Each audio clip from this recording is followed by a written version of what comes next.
মা, তোমার হাতে কি হয়েছে? এটা কিসের দাগ? না বাজান, তেমন কিছু না, ওই একটু গরম পাতিলের ছেঁকা খাইছি তো। গরম পাতিলে সেকা গেছে, এটা তো পুরো পুরা গেছে। হাই হাই সুইটি, কি হইছে? মার লাগে ওষুধের ব্যবস্থা করো, হাত পুরা গেছে দেখতেছো না? আল্লাহ, কি একটা অবস্থা। বৌমা, ও বৌমা,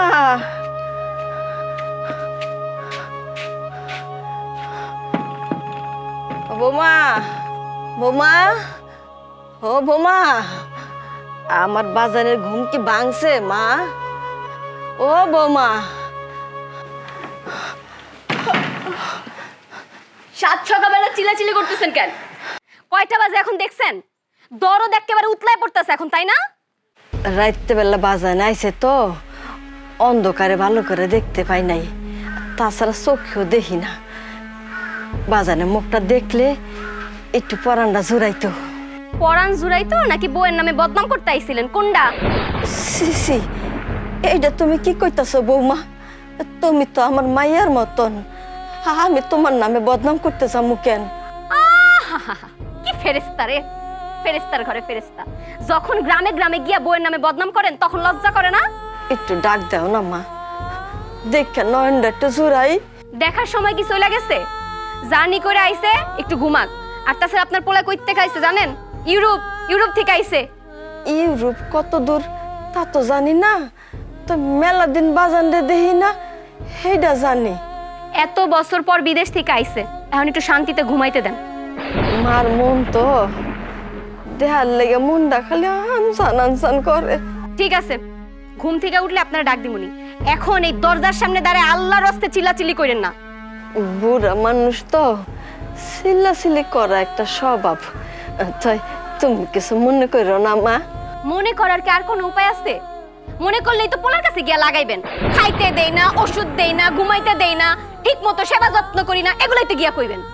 বুড়া মানুষের সেবা যত্ন করা কঠিন, তোমার তো কত জ্বালাই। এই তো আর কটা দিন মাত্র, শেষ ডাক আইসা পড়ছে, আর জ্বালামো না। মরার আগে আমার বাসানের মুখটা আমি কাছের থেকে দেখতে চাই। হ্যাঁ, মনটা প্রাণটা জুড়ায়া দেখালেন, কারণ হ্যার লাগে কয়দিন পর আমিও বিদেশে যাবো। একবার যাইতে পারলে আপনার এই বকবকানি আমার আর শুনতেইব না। ও, তোমার বুঝি লগে করে লয়ে যাইব? তুই মা গেলে কি আর আইবা না?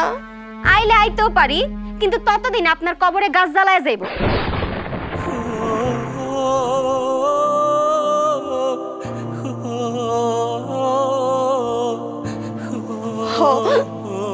ঠিকই কইছো মা, কবরে গাছ জ্বালাই যাইব।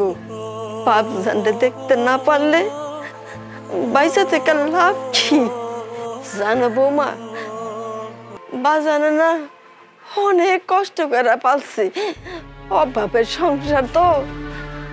পাশের বাড়ি থেকে ফ্যান আইন না, নিজে না খাইয়া আমার বাজানের মুখে তুলে দিছি।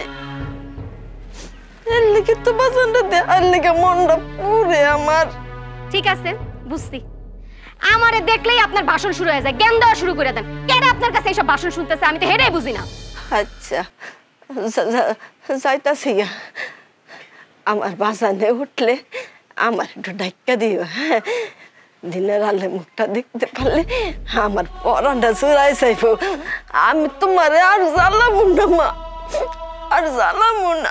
যান গিয়া কামের কাম করেন, রান্নাঘরে গিয়া রান্না করেন। আপনার পোলা ঘুম থেকে উঠলেই কিন্তু খাইতে আইব। আমার এখনো ঘুমটা ঠিক মতো হইলো না, আমার কাঁচা ঘুমটা ভাঙ্গা দিছে, জানেন তে? আচ্ছা, যাইতাছি মা, যাইতাছি।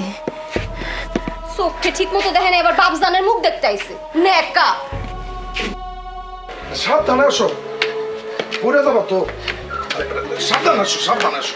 আরে আস্তে আসো, আস্তে।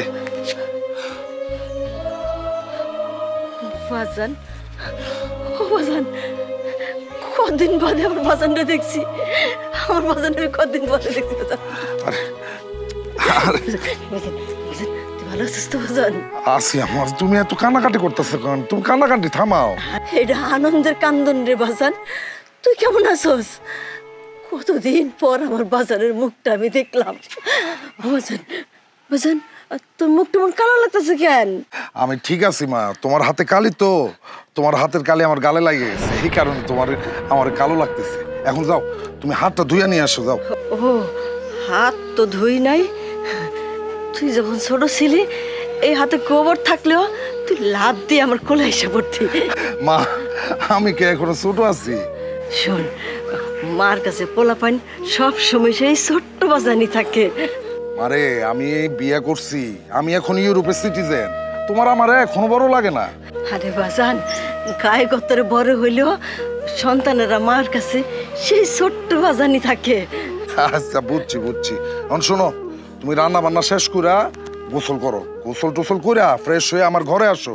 আমি তোমার জন্য নতুন কাপড় নিয়ে আসছি, জামা কাপড় নিয়ে আসছি, বুঝছো? এগুলা পরবা। ইউরোপের সিটিজেনের মা কি এরকম ময়লা পোশাকে মানায় নাকি? মানুষ খারাপ করবো না? আচ্ছা বাজান, আমি রান্নাটা শেষ করে নেই। খারাপ, লাঠিটা ধরো, শক্ত করে ধরো, তোমার রান্না করতে অনেক কষ্ট হইতেছে না? হ্যাঁ সুটি, আর শোন না বাজান, বৌমারে ডাকন লাগবো না, আমার রান্না করতে কোনো কষ্ট হয় না। শোন, আমি তোর পছন্দের লাল আলু ভর্তা নিজ হাতে না বানায় খাইতে পারলে তো বাজান আমার ভালো লাগবো না। আর তাছাড়া একটু রান্না বাড়া করলে গতটা নড়াচড়া খায়, বাতের ব্যথাটা একটু কমে। ওরে আমার মন রে, এতদিন তো কোমর নিয়ে উঠতেই পারে না, ছেলে আইতে নাইতে রান্নাঘরে গিয়ে রান্না শুরু করছে। ঢং, এতদিন কি তাইলে মা গো বাবা গো ঢং করতো? বুড়ির কাহিনী দেখছো? আচ্ছা তাহলে তো ভালো, ঠিক আছে, তুমি রান্না বান্না করো। আর প্রতি মাসেও তো তোমার পেছনে অনেক টাকা ওষুধের খরচ যায়। হ বাজান, ঠিকই কইছস, ওষুধ লাগে। বাজান, এখন থেকে আমার আর ওষুধ কেনা লাগবো না। তুই প্রত্যেক মাসে মাসে আসিস, তাইলে আমার ওষুধ কিনা লাগবো না, আমি ভালো হয়ে যাবো। আচ্ছা ঠিক আছে মা। মা, তোমার হাতে কি হয়েছে? এটা কিসের দাগ? না বাজান, তেমন কিছু না, ওই একটু গরম পাতিলের ছেঁকা খাইছি তো। গরম পাতিলে সেকা গেছে, এটা তো পুরো পুরা গেছে। হাই হাই সুইটি, কি হইছে? মায়ের লাগে ওষুধের ব্যবস্থা করো, হাত পুরা গেছে, দেখতেছো না? আল্লাহ, কি একটা অবস্থা। আচ্ছা মা, তোমার এখন রান্না বান্না করা লাগবো না, একটা কাম করো, এখন যা গোসল করো, গোসল টুরে ফ্রেশ ট্রেশ হও, সুইটি রান্না করবো। আর আমি একটু বাইরে থেকে ঘুরে আসতেছি। আচ্ছা আচ্ছা, ঠিক ঠিক আছে, আছে, যা। যাও।